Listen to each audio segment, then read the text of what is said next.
amole alhangin na kusu choi hoye pakai lo pi nge ye na kusu ho hoye ibang lo maling lo pi hilbol thiken kanei hi ava choi ding hi ka kin sei choi le ding hi ki ya ding a ka kin lo pi hi e amole alhangin bol lo pi na a si phong le a chung leng vật cha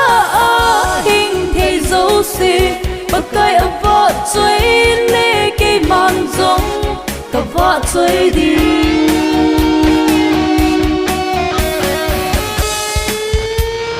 đi nôi yak thơ ngà van thăm gió lên vật cha giao vào bạ chơi hồ lê thình lệ sông na thiêu sim hồ a hoi la kỳ đăng nghe na lâu pi ấp phong đỡ e nằm mèo quan sim cây bao để ngay lúc nó dây lan ôi hình tình nắp hắt na say trôi lên cặp tê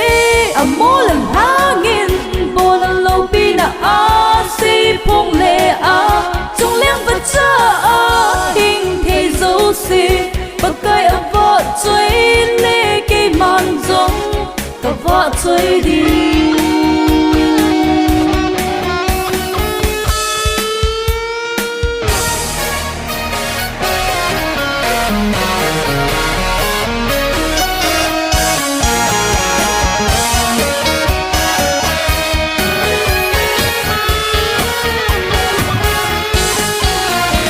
bao lệ hà mà trôm trôm mi bông lệ mi càng ho